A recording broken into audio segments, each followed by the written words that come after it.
Guys দেখেন mini 2 নম্বর বাচ্চাটা সে দিতেছে। একটা মায়ের যে কি কষ্ট হয় সেটা আসলে এরকম পশু পাখি দেখলে আমরা একটু অনুমান করতে পারি। গত 2-3 দিন যাবৎ তার ব্যথা যন্ত্রণা ছটফট করতেছিল। তো আজকে সন্ধ্যার পর তার বাচ্চা হচ্ছে। ইতিমধ্যে একটা বাচ্চা দেখতে পাচ্ছেন। পৃথিবীতে আসার পরে আসলে যারা এতটা স্ট্রাগল করে, আজকে এই জায়গায় একটা মানুষ বা অন্য কিছু হইলে তাকে কত আদর কত যত্ন করা হইতো, সেই জায়গায় এরা নিজেরা সবকিছু করে। দেখেন ওয়েটার এখন দিবে এবং এক পর্যায়ে এটাকে খাওয়াবে নিজেই। ওয়াও, খুব সুন্দর একটা বাচ্চা হয়েছে।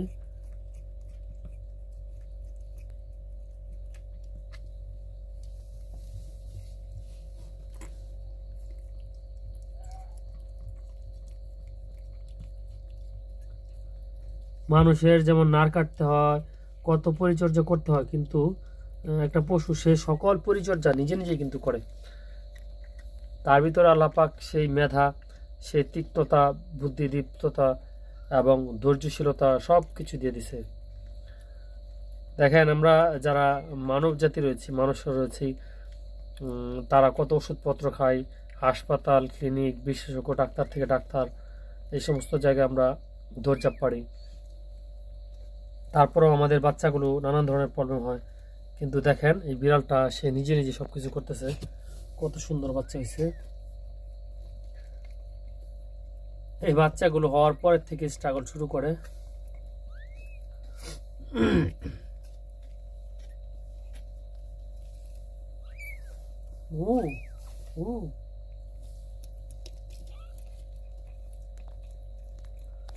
কি যেন একটা পড়লো, ছেড়ে দেখা যাবে না।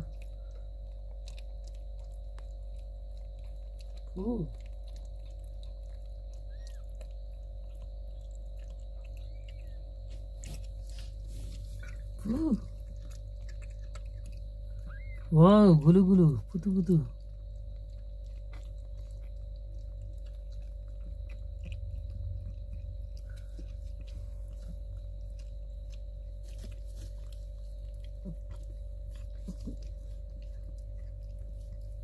দেখেন গাইস কত সুন্দর।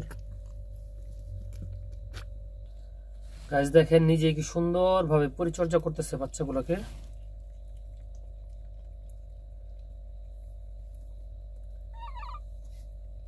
আসলে ঠিক মানুষ যেভাবে করে প্রসব করে, ঠিক বিড়ালের ক্ষেত্রে একই। কিন্তু বিড়াল আসলে অত্যাধিক কষ্ট করে। মানুষেরও কষ্ট হয়।